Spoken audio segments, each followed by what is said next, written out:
আকাশবাণী কলকাতা স্থানীয় সংবাদ পড়ছি সুস্মিতা সেন। 3 দিনের রাজ্য সফরে কেন্দ্রীয় স্বরাষ্ট্রমন্ত্রী অমিত শাহ আজ কলকাতায় একগুচ্ছ কর্মসূচিতে যোগ দিচ্ছেন। আলিপুরের সৌজন্য প্রেক্ষাগৃহে রাজ্যের আইন শৃঙ্খলা পরিস্থিতি নিয়ে একটি বৈঠক করছেন তিনি।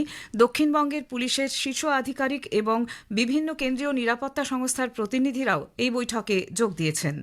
এরপর জাতীয় গ্রন্থাগারে দেশের প্রথম ওয়ার্ড মিউজিয়াম বা শব্দ জাদুঘরের উদ্বোধনী অনুষ্ঠানে যোগ দেবেন তিনি। এই জাদুঘরে ভাষা ও ঐতিহ্যের নানা দিক তুলে ধরা হবে। এরপর সন্ধ্যায় শ্রী শাহ বিশ্ব বাংলা কনভেনশন সেন্টার থেকে মুখ্যমন্ত্রী শুভেন্দু অধিকারীর উপস্থিতিতে আমুলের কারখানার ভার্চুয়াল শিলান্যাস করবেন। উপস্থিত থাকবেন রাজ্যের শিল্পমন্ত্রী তাপস রায় সহ রাজ্য মন্ত্রিসভার একাধিক গুরুত্বপূর্ণ সদস্য। সংসদের বাদল অধিবেশনের আগে সরকারের ডাকা সর্বদলীয় বৈঠক সংসদ ভবনে চলছে। প্রতিরক্ষামন্ত্রী রাজনাথ সিং এই বৈঠকে সভাপতিত্ব করছেন। বৈঠকে কেন্দ্রীয় সংসদীয় বিষয়ক মন্ত্রী কিরেন রিজিজু এবং রাজ্যসভার নেতা জগৎ প্রকাশ নাড্ডাও উপস্থিত রয়েছেন। বৈঠক শুরুর ঠিক পরেই বিরোধী দলগুলি প্রথমে সভা থেকে ওয়াকআউট করে। সংবাদ মাধ্যমকে তৃণমূল কংগ্রেস সাংসদ মহুয়া মৈত্র জানান, কংগ্রেস, সমাজবাদী পার্টি, ডিএমকে, জেএমএম, তৃণমূল কংগ্রেস এবং আম আদমি পার্টি সহ সমস্ত বিরোধী দল প্রতিবাদের অংশ হিসেবে বৈঠক থেকে বেরিয়ে গেছে। তিনি অভিযোগ করেন যে সর্বদলীয় বৈঠকে অংশগ্রহণকারী Nationalist Citizens Party of India NCPI কোনো স্বীকৃত সংসদীয় দল নয়। তবে নিজেদের প্রতিবাদ জানানোর পর কংগ্রেস সাংসদ জয়রাম রমেশ, সিপিআইএম নেতা জন ব্রিটাস, জেএমএম এর মহুয়া মাঝি এবং তৃণমূল কংগ্রেস সাংসদ মহুয়া মৈত্র সহ বিরোধী দলের সদস্যরা বৈঠকে যোগ দিয়েছেন। এই অধিবেশনে বেশ কয়েকটি গুরুত্বপূর্ণ বিল আলোচনা ও অনুমোদনের জন্য পেশ করার কথা। এই বৈঠকের মাধ্যমে সরকার আসন্ন বর্ষাকালীন অধিবেশনে সংসদের উভয় কক্ষের সুষ্ঠু কার্যক্রম নিশ্চিত করতে সমস্ত রাজনৈতিক দলের সহযোগিতা চাইবে। বর্ষাকালীন অধিবেশন আগামীকাল শুরু হবে এবং আগামী মাসের 13 তারিখ পর্যন্ত চলবে। উত্তর 24 পরগনার রাজারহাটের দক্ষিণ নারায়ণপুরে একটি বাড়িতে বিস্ফোরণের ঘটনায় ধৃত মূল অভিযুক্ত মোহাম্মদ শামীমকে আজ আদালতে তোলা হবে। গতকাল কামারহাটি এলাকা থেকে তাকে গ্রেপ্তার করা হয়। মোহাম্মদ শামীমই দক্ষিণ নারায়ণপুরের ওই বাড়িটি ভাড়া নিয়েছিল বলে জানা গেছে। ব্যাগে করে বোমা রেখে দিয়ে আসার অভিযোগও রয়েছে তার বিরুদ্ধে। এই ঘটনায় বেশ কয়েকজনকে জিজ্ঞাসাবাদ করছে পুলিশ। ঘটনার তদন্তে জাতীয় তদন্তকারী সংস্থা এনআইএ ঘটনাস্থল থেকে গতকাল নমুনা সংগ্রহ করেছে। সিআইডি এবং রাজ্য পুলিশের এসটিএফ গতকাল দুপুরে সেখানে তদন্তে যায়। ডাকা হয় বম্ব স্কোয়াডকেও।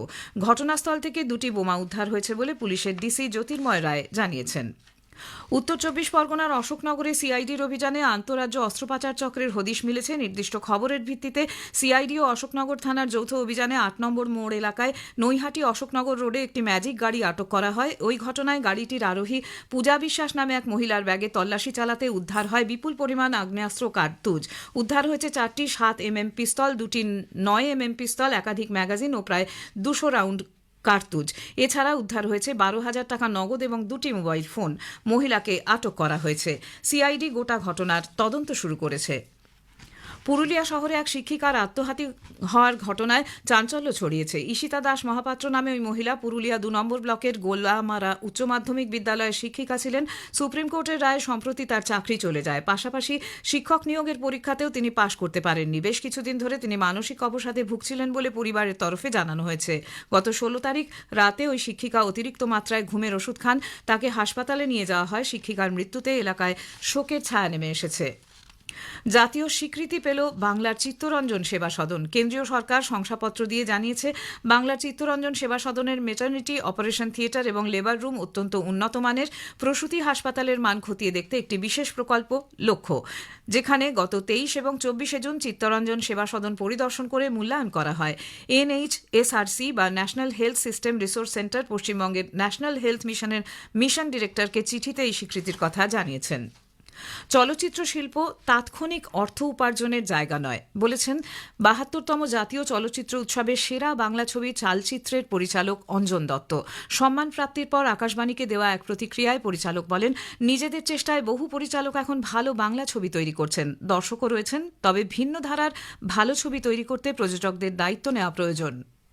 সত্যজিৎ যেটা বলেছিলেন যে নিশ্চয়ই আমরা দর্শকের কথা ভেবে ছবি করব, কেন টাকা তুলে দেব না। শুধু একটা দুর্বোধ্য ছবি করার উদ্দেশ্য তো আমাদের নয়, আমার ছবি কোনোদিনই দুর্বোধ্য ছিল না। কিন্তু একটা বেসিক রুচি, একটা বেসিক ইন্টেলিজেন্স, নতুন ধরনের কাজ, নতুন অভিনেতা, নতুন সিনেমাটোগ্রাফি, এদের যদি আমরা না দেখতে পাই তাহলে এগোয় না। সেই রিস্ক বলুন, সেই বিশ্বাসটা কিন্তু একদম হারিয়ে গেছে। কিন্তু যারা করছে, ধরুন যে যার নিজের মতন করে চেষ্টা করছে বিভিন্নভাবে, সেই চেষ্টাটা আমার কাছে খুব বড় একটা ঘটনা। অল্প টাকায় ভালো ছবি করতে হবে, এটাই আমার কাছে মনে হয় প্রডিউসারকেও বুঝতে হবে। নানা অনুষ্ঠানের মধ্যে দিয়ে আজ কবি, নাট্যকার, সুরকার ও গীতিকার দ্বিজেন্দ্রলাল রায়ের 164তম জন্মদিন উদযাপিত হচ্ছে। পূর্ব মেদিনীপুর জেলায় যথাযথ মর্যাদায় আজ দিনটি পালিত হচ্ছে। রাজ্যের উপর দিয়ে বিস্তৃত ঘূর্ণাবর্ত এবং দীঘা হয়ে বিস্তৃত সক্রিয় মৌসুমী অক্ষরেখার কারণে রাজ্যের বহু জেলাতেই ভারী বৃষ্টির পূর্বাভাস রয়েছে। কলকাতা সহ আশপাশের এলাকায় সকাল থেকে বেশ কয়েক পশলা বৃষ্টি হয়েছে। স্থানীয় সংবাদ শেষ হলো। আকাশবাণী খবর পড়ছি নিবেদিতা লাহিড়ী। প্রথমে বিশেষ বিশেষ খবর। সংসদে বাদল অধিবেশনের প্রাক্কালে সরকারের ডাকা সর্বদলীয় বৈঠক সংসদ ভবনে শুরু হয়েছে। প্রতিরক্ষা মন্ত্রী রাজনাথ সিং বৈঠকে সভাপতিত্ব করছেন। রাষ্ট্রপতি দ্রৌপদী মুর্মু আজ মালদোভা, উত্তর ম্যাসিডোনিয়া এবং রোমানিয়া এই 3 দেশ সফরে রওনা হয়েছেন। বিদেশমন্ত্রী ডক্টর এস জয়শঙ্কর আজ তানজানিয়ার রাষ্ট্রপতির সঙ্গে উচ্চশিক্ষা, কৃত্রিম বুদ্ধিমত্তা, স্বাস্থ্য সহ বিভিন্ন দ্বিপাক্ষিক বিষয় নিয়ে বিস্তারিত আলোচনা করেছেন। রাতভর অবিরাম বৃষ্টিতে জম্মু কাশ্মীরের স্বাভাবিক জনজীবন ব্যাহত। কার্গিল জাঁসকার জাতীয় মহাসড়ক বন্ধ। হিমাচল প্রদেশের বেশ কিছু অঞ্চলে ভারী বৃষ্টির লাল সতর্কতা। কেন্দ্রীয় স্বরাষ্ট্রমন্ত্রী অমিত শাহ পশ্চিমবঙ্গের আইন শৃঙ্খলা পরিস্থিতি নিয়ে আজ কলকাতায় বৈঠক করছেন। পিভি সিন্ধু জাপান ওপেন ব্যাডমিন্টনে খেতাব জয় করেছেন। বিশ্বকাপ ফুটবলের ফাইনালে আজ আর্জেন্টিনা বনাম স্পেনের মহারণ। ফ্রান্সকে হারিয়ে তৃতীয় স্থান লাভ করেছে ইংল্যান্ড। আসছি বিস্তারিত খবরে।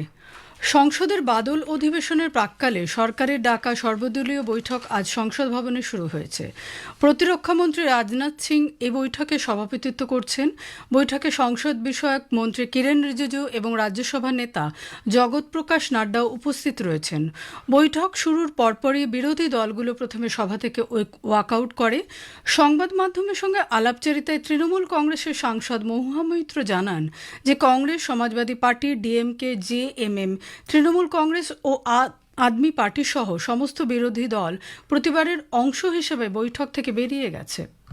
Today the entire opposition, all parties including the Indian National Congress, the Samajwadi Party, the DMK, the JMM, the Aam Aadmi Party, the National Conference, the left parties, the Shiv Sena UBT have all walked out of all party meeting in protest. So on what grounds did the Parliamentary Affairs Minister extend an invitation to these 20 rebel MPs and how are they attending this meeting? We have registered our strong protest and walked out as a symbol of our protest. তবে নিজেদের প্রতিবাদ জানানোর পর কংগ্রেস সাংসদ Jayram Ramesh, CPIM নেতা জন ব্রিটাস, JMM এর মহুয়া মাঝি এবং তৃণমূল কংগ্রেস সাংসদ মহুয়া মিত্র সহ বিরোধী দলের সদস্যরা বৈঠকে পুনরায় যোগ দিয়েছেন। পরে সংসদ বিষয়ক মন্ত্রী কিরেন রিজিজু বলেন, कोई पार्टी या कोई मेंबर अपना जो भी बात रखना चाहता है पार्लियामेंट में पूरा रख सकते हैं। मैं विपक्ष के साथियों को कहना चाहता हूं कि पहले में भी पार्लियामेंट को काफी चलाने में दिक्कत आई थी क्योंकि हंगामा बहुत ज्यादा हुआ था। हंगामा होने से कोई लाभ नहीं होता है और लोग पसंद नहीं करता है। लोग चाहते हैं कि पार्लियामेंट सुचारू रूप से चले। इसलिए मैं फिर से सब पार्टी के नेताओं को मैं अनुरोध करता हूं कि पार्लियामेंट अच्छी तरह से चले, इसमें सब लोग योगदान करें और हम भी विपक्ष के बात सुनेंगे और विपक्ष भी हमारे बात सुने। উল্লেখ্য, বাদল অধিবেশন আগামীকাল শুরু হবে এবং আগামী মাসে 13 তারিখ পর্যন্ত চলবে। রাষ্ট্রপতি দ্রৌপদী মুর্মু আজ মলদোভা, উত্তর ম্যাসিডোনিয়া এবং রোমানিয়া এই 3 দেশ সফরে রওনা হয়েছেন। বিদেশ মন্ত্রকের পশ্চিমাঞ্চলের সচিব সিবি জর্জ নতুন দিল্লিতে সাংবাদিকদের জানিয়েছেন এ মাসের 25 তারিখ পর্যন্ত এই সফর চলবে। এই 3 দেশের রাষ্ট্রপতিদের আমন্ত্রণে রাষ্ট্রপতি মুর্মুর এই সফর। এই প্রথম কোনো ভারতীয় রাষ্ট্রপতি মলদোভা প্রজাতন্ত্র এবং উত্তর ম্যাসিডোনিয়া সরকারি সফরে যাচ্ছেন। 3 দশক পর কোনো ভারতীয় রাষ্ট্রপতি রোমানিয়া সফর করবেন বলে তিনি জানান। ভারতের বিদেশমন্ত্রী ডক্টর এস জয়শঙ্কর আজ নতুন দিল্লিতে তানজানিয়ার রাষ্ট্রপতি এবং জাঞ্জিবার সংযুক্ত প্রজাতন্ত্রের রাষ্ট্রপতি ও রেভলিউশনারি কাউন্সিলের চেয়ারম্যান ডক্টর হোসেন আলী মইয়ান ইয়ারির সঙ্গে সাক্ষাৎ করেছেন। সোশ্যাল মিডিয়ায় দেওয়া এক বার্তায় ডক্টর জয়শঙ্কর জানান, বৈঠকে তারা উচ্চশিক্ষা, সক্ষমতা বৃদ্ধি, জল সরবরাহ, স্বাস্থ্য, কৃত্রিম বুদ্ধিমত্তা, ডিজিটাল প্রযুক্তি এবং অন্যান্য ক্ষেত্রে ভারত ও তানজানিয়ার মধ্যে সহযোগিতা সম্প্রসারণের বিষয়ে আলোচনা করেছেন। তিনি উল্লেখ করেন যে আইআইটি মাদ্রাজের জাঞ্জিবার ক্যাম্পাসটি আফ্রিকার শিক্ষা ও উন্নয়নের অগ্রাধিকারের ক্ষেত্রে ভারতের ঘনিষ্ঠ অংশীদারিত্ব এবং দীর্ঘস্থায়ী অঙ্গীকারের এক উজ্জ্বল দৃষ্টান্ত। জাঞ্জিবার হল তানজানিয়ার একটি আধা স্বায়ত্তশাসিত অঞ্চল। এর নিজস্ব সংবিধান, রাষ্ট্রপতি, প্রতিনিধি পরিষদ এবং পতাকা রয়েছে। অন্ধ্রপ্রদেশের বিশাখাপত্তনমের সাত্তারভু জংশনের কাছে আজ ভোরে 16 নম্বর জাতীয় সড়কে একটি লরির সঙ্গে যাত্রীবাহী গাড়ির সংঘর্ষে 4 জন নিহত ও 1 জন গুরুতর আহত হয়েছেন। পুলিশ জানিয়েছে, হতাহতরা একটি পারিবারিক অনুষ্ঠানে যোগ দিতে পালনাডু জেলার ভিনুকোন্ডা থেকে শ্রীকাকুলাম জেলার টেক্কালির দিকে যাচ্ছিলেন। চালক সহ গাড়ির 4 জন আরোহী ঘটনাস্থলে প্রাণ হারান। আহত ব্যক্তিকে চিকিৎসার জন্য বিশাখাপত্তনমের একটি বেসরকারি হাসপাতালে নিয়ে যাওয়া হয়েছে। পুলিশ মৃতদেহগুলি ময়নাতদন্তের জন্য পাঠিয়েছে। প্রধানমন্ত্রী নরেন্দ্র মোদী আজ মহান বিপ্লবী ও স্বাধীনতা সংগ্রামী মঙ্গল পাণ্ডে জন্মবার্ষিকীতে তাঁকে শ্রদ্ধা নিবেদন করেছেন। সামাজিক মাধ্যমে এক বার্তায় প্রধানমন্ত্রী বলেছেন, মাতৃভূমির গৌরব ও সম্মান রক্ষার্থে মঙ্গল পাণ্ডে নিজের জীবন উৎসর্গ করেছিলেন। খবর শুনছেন আকাশবাণী থেকে। জম্মু ও কাশ্মীরে রাতভর অবিরাম বৃষ্টির ফলে রাজৌরি শহরে আকস্মিক বন্যা দেখা দিয়েছে। বন্যার জল নিচু এলাকাগুলো প্লাবিত করায় শত শত বাসিন্দাকে নিরাপদ স্থানে সরে যেতে হয়েছে। আকাশবাণী জম্মুর সংবাদদাতা জানিয়েছেন, নদীর জল উপচে পড়ে তীর ভেঙে যাওয়ায় বহু যানবাহন ভেসে গেছে বা তলিয়ে গেছে, যার ফলে ব্যাপক বিশৃঙ্খলা সৃষ্টি হয়েছে। 23 জুলাই পর্যন্ত জম্মু ও কাশ্মীর জুড়ে মাঝারি থেকে ভারী বৃষ্টির পূর্বাভাস থাকা সত্ত্বেও সীমান্তবর্তী জেলা রাজৌরিতে গতকাল সন্ধ্যা থেকে অবিরাম বৃষ্টিপাত হয়েছে। দারহালি, খান্ডলি, সুক্তহ এবং জামুলা সহ রাজৌরির সব নদীতেই বন্যা পরিস্থিতির সৃষ্টি হয়েছে এবং অধিকাংশ নদীর জল বিপদসীমার কাছাকাছি বা তা উপর দিয়ে প্রবাহিত হচ্ছে। এদিকে কাটরা মহকুমা প্রশাসন দুর্যোগ ব্যবস্থাপনার জন্য একটি কন্ট্রোল রুম চালু করেছে। বর্ষাকালের বর্তমান পরিস্থিতি এবং ভারী বৃষ্টিপাত, আকস্মিক বন্যা, ভূমিধস ও রাস্তা বন্ধ হয়ে যাওয়ার মতো জরুরি পরিস্থিতির ঝুঁকির কথা বিবেচনা করে এই কন্ট্রোল রুমটি তৈরি করা হয়েছে। বৃষ্টিজনিত কোনো জরুরি পরিস্থিতি কিংবা তাৎক্ষণিক দৃষ্টি প্রয়োজন এমন কোনো ঘটনার খবর জানাতে স্থানীয় বাসিন্দা ও সংশ্লিষ্টরা কাটরা কন্ট্রোল রুমে 01999129558881 নম্বরে যোগাযোগ করতে পারেন। লাদাখের কার্গিল জেলার সাংকু মহকুমার সংগ্রহ গ্রাম আজ আকস্মিক বন্যায় কার্গিল জানুস্কা জাতীয় মহাসড়ক বন্ধ হয়ে গেছে। প্রাথমিক তথ্য অনুযায়ী এতে কোনো প্রাণহানির ঘটনা ঘটেনি, তবে ব্যক্তিগত সম্পত্তি ও গবাদি পশুর ক্ষয়ক্ষতির খবর পাওয়া গেছে। হিমাচল প্রদেশে দক্ষিণ পশ্চিম মৌসুমিভাবে সক্রিয় থাকায় গতরাত থেকে অধিকাংশ জায়গায় বৃষ্টিপাত অব্যাহত রয়েছে। সিমলার আবহাওয়া দপ্তর 21 জুলাই পর্যন্ত বিলাসপুর, হামিরপুর, চাম্বা, কুল্লু, সোলান, কাংড়া, মান্ডি এবং সিরমৌর জেলায় ভারী থেকে অতি ভারী বৃষ্টির পূর্বাভাস দিয়ে অরেঞ্জ ও রেড অ্যালার্ট জারি করেছে। 3 দিনের রাজ্য সফরে কেন্দ্রীয় স্বরাষ্ট্রমন্ত্রী অমিত শাহ আজ কলকাতায় একগুচ্ছ কর্মসূচিতে যোগ দিচ্ছেন। সৌজন্য অতিথি নিবাসে রাজ্যের আইন শৃঙ্খলা পরিস্থিতি নিয়ে বৈঠক করেছেন তিনি।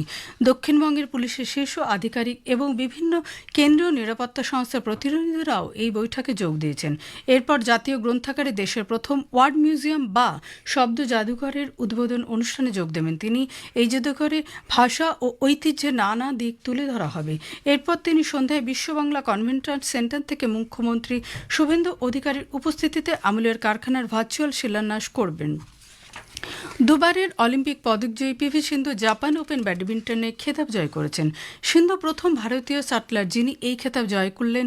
তিনি আজ ফাইনালে 21-17, 21-17 ব্যবধানে স্থানীয় তারকা ও 3বারের বিশ্ব চ্যাম্পিয়ন আকানে ইয়ামাগুচিকে পরাজিত করেন। এখন বিশ্বকাপ ফুটবলের খবর। বিশ্বকাপ ফুটবলের ফাইনালে গতবারের চ্যাম্পিয়ন আর্জেন্টিনা আজ রাতে স্পেনের মুখোমুখি হবে। নিউ ইয়র্ক নিউ জার্সি স্টেডিয়ামে খেলা শুরু হবে ভারতীয় সময় রাত 12:30টায়। এদিকে ফ্রান্সকে 6-4 গোলে হারিয়ে চলতি বিশ্বকাপে তৃতীয় স্থান দখল করেছে ইংল্যান্ড। লর্ডসে আজ একদিনের ক্রিকেট সিরিজের তৃতীয় তথা শেষ ম্যাচে ভারত ইংল্যান্ডের মুখোমুখি হবে। খেলা শুরু হবে ভারতীয় সময় দুপুর 3:30টায়। শেষ করার আগে খবরের বিশেষ কিছু অংশ আর একবার। সংসদের বাদল অধিবেশনের প্রাক্কালে সরকারের ডাকা সর্বদলীয় বৈঠক সংসদ ভবনে শুরু হয়েছে। প্রতিরক্ষামন্ত্রী রাজনাথ সিং বৈঠকে সভাপতিত্ব করছেন। রাষ্ট্রপতি দ্রৌপদী মুর্মু আজ মলদোভা, উত্তর ম্যাসেডোনিয়া এবং রোমানিয়া এই 3 দেশ সফরে রওনা হয়েছেন। কেন্দ্রীয় স্বরাষ্ট্রমন্ত্রী অমিত শাহ পশ্চিমবঙ্গের আইন শৃঙ্খলা পরিস্থিতি নিয়ে আজ কলকাতায় বৈঠক করছেন। খবর এখনকার মতো এর পর্যন্তই।